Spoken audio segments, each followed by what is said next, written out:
All right. So today we're dealing with why. I know the title is a bit extremely vague, but it's actually extremely important. Well, it's why you are here, why you are born in the time you are born, why all the things that have happened to you have happened to you, why, why everything, why are we here? But more importantly, why are you here? I've explained.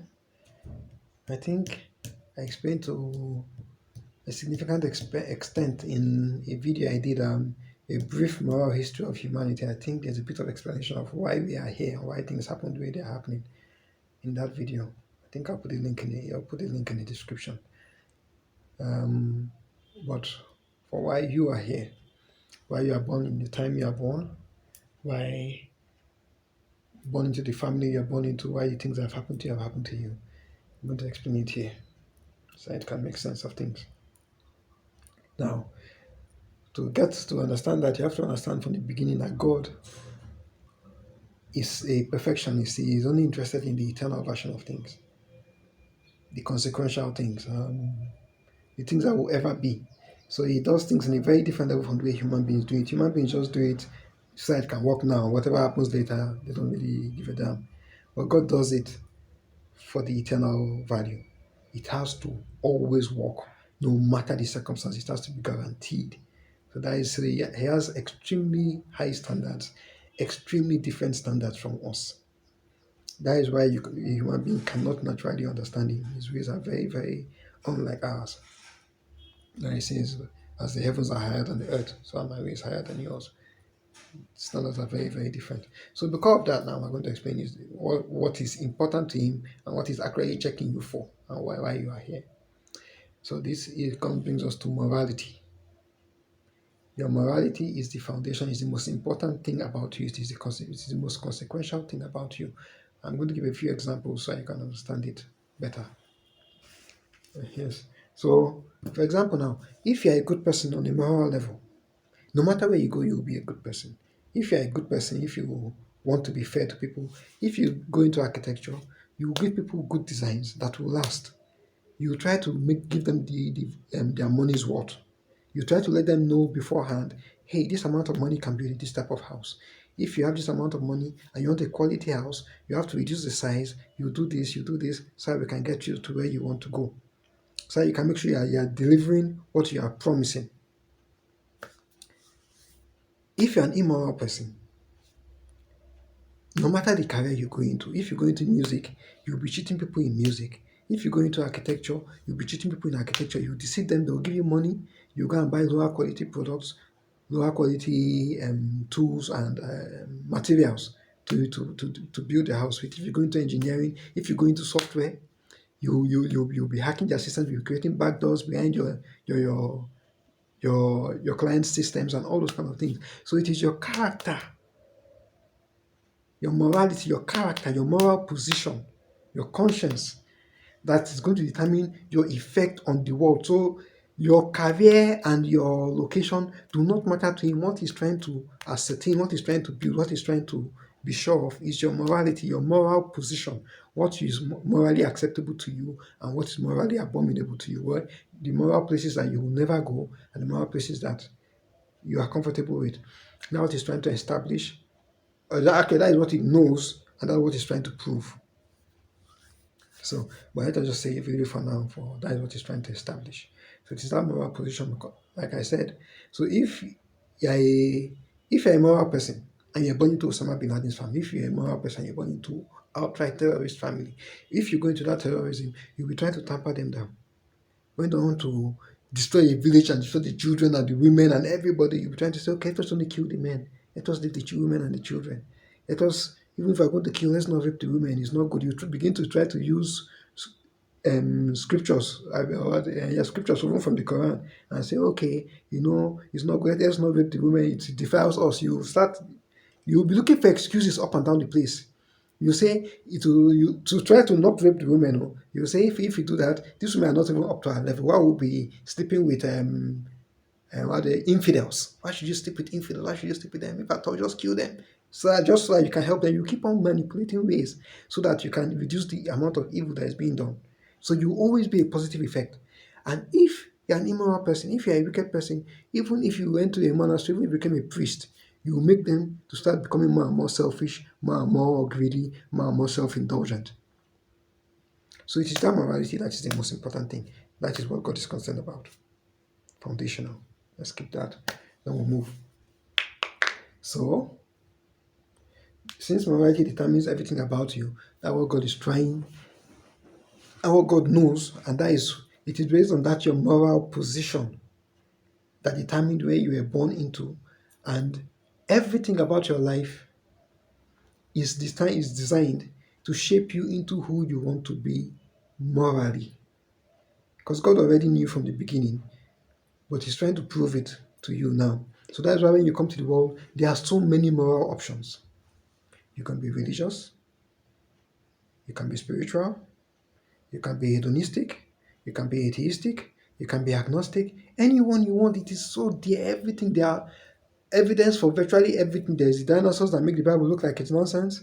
There's the violence of religions in the past thousands of years that made religion look like it's a problem instead of a solution. There's the scientists that are anyone you want. There's science, any belief system you want. So you can get to the moral position you want to be. It's all there. But you deep calls onto deep. So you attract the arguments that fit what you want. You're not attracting argument that is true. You're attracting what you want. That is why um, even the human beings talk about, the scientists talk about confirmation bias. You keep on looking for things to justify the argument that you already believed in, you've already accepted. So it is what you want that you are being shaped into. Because even when they give you advice, you only take the one that suits your purposes, your plan. When you hear teachings, when you hear information, you only accept the one that is aligned with what you want to believe, typically. So the only safe zone is when you make yourself and tell yourself that you only want the truth. If you can get to the point where you really only want the truth and not what you want, if you pray to God, or even if you don't even pray to God consciously, but deep down you just want the truth, no matter how bitter it is, no matter how much it counters your present position or your original position or your parents' position or your societal position where the environment you're brought up in, no matter how much it counters that, you just want the truth, then the truth will come to you. It will be bitter, it will be extremely bitter, it will change everything you know, but it will come to you. And when you hear it, you will know it, and you will no longer resist it because it is what you are looking for. You're looking for what is true, what can be proven, what is true in context, not what is true when you bend it to your will. That is how you become what you want to become. So everything in your life, the family you're born into, even the time you were raped, or the time you were attacked, or all those evil things that happened to you, is so that you could shape you to justify the moral position you want to end up with.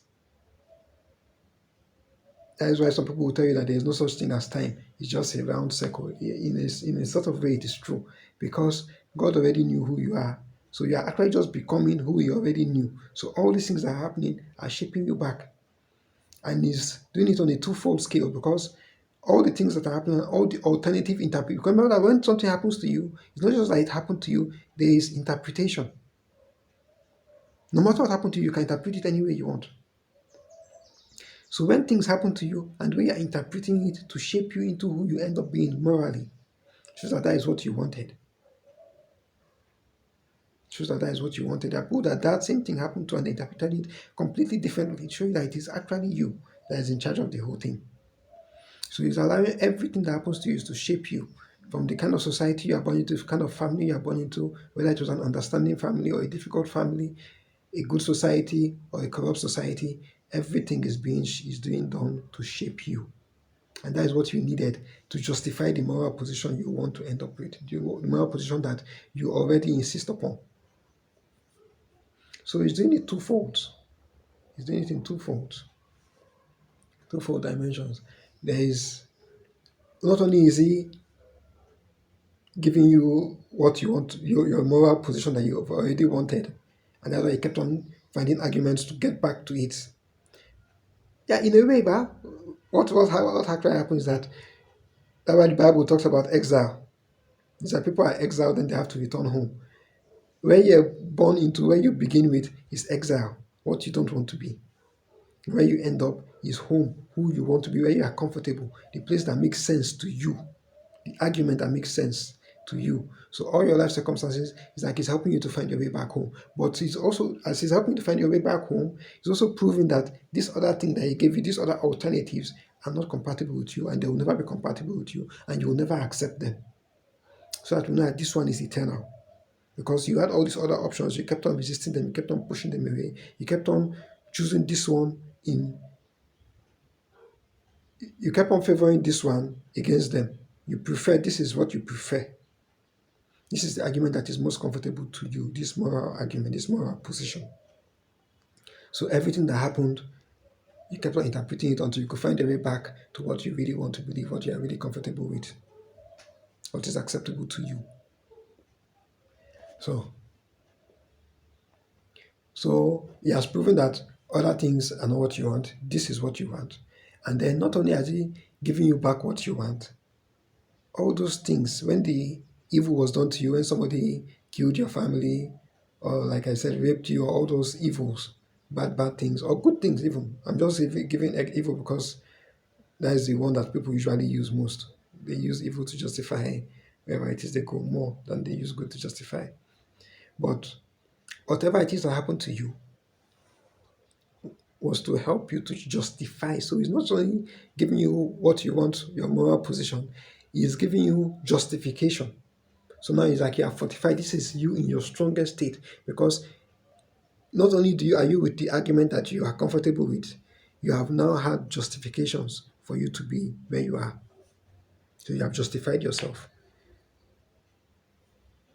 You in your past you went to church and the church you went to the pastor betrayed you. So that is why you don't believe in God and you don't believe in Christians or you don't believe in religion, you don't believe in Muslims, you don't believe in religion. So you can see you have been justified. So you have gotten your strongest argument. You are now in your strongest possible state. If you watch some of my videos, you understand I keep on saying that God is trying to do the eternal version. So he wants you to be in your strongest possible state. So there is no possibility of a mistrial. There's no possibility, there's nothing that has not been considered. This is you in your strongest possible state. Now when you come to me, this is your strongest possible state. This is your moral argument and moral justifications for becoming what you became and for insisting on what you're insisting upon morally. And you now come and answer to him. Then now, what he is looking for and what qualifies people by his own standards is this moral position you have taken up, you have indoctrinated, you have accepted, you are upholding. Is it when they check it with critical, rigid analysis, is it a net positive or is it a net negative? At the end of the day, is it helpful to you and the society at large, or is it a problem? If it is helpful, then you are one of his people. You are what he's looking for. You go to heaven. If it is a problem, depending on how bad a problem it is, it depends on how deep into hell you go. If it is the worst of problems, the bottom of hell, the worst of the worst of places for you, because you don't care. Because what you're basically saying is that you don't care how this thing affects people. This is simply what you want. So it is affecting people negatively, but it is what you want. You insist upon it. So no problem. Since you are okay with evil being done to people as a result of your what you prioritize, what you refuse to let go of, as a result of your position of what you love, evil should happen to the society at large. Then that's where hell comes from. Now evil now happen to you because that's what you are willing to have happen to others. And if your position is positive at the end of the day, meaning that you made sacrifices, you sacrificed things that you might have wanted because you saw that it was not good for everybody. So you chose rather what was helpful to people, helpful to society, over what you simply wanted. Then God will now start to take you to heaven, and then things that are helpful to you will now be given back to you. So he will now show you how that thing that you wanted, those things that you sacrificed, can be done in the right way that will still be helpful to society. So you can be yourself and still be helpful to society. And then you that care thinks being yourself or being you is more important than how it affects everybody else. evil things will not start happening to you, so that you will not be a problem to others. I don't think I'm explaining it as clearly as I want, and it's because I'm rushing and looking at the time. But if that's not clear enough, put it and make it known to me in the comments, and I will elaborate it in another video. But I think basically that should be it. That should be clear enough. It can be clearer, but I think it still conveys. Let me see if I'm missing anything. I was net positive. I'm with you. Just give me a minute. Forgive me. Um, positive. What are you negative? Yeah, covered everything. So if it's positive, if at the end of the day what your moral position is positive, then that is where heaven comes from. And if it is negative, that is where hell comes from. And that is why hell is eternal, because like I said, he has already given you all the other options, and this is the one you chose, this is the one that you prefer, this is the one that you insisted upon. I've made videos about priority. If you check God's definition of identity, part 1, I discuss the priority issues there.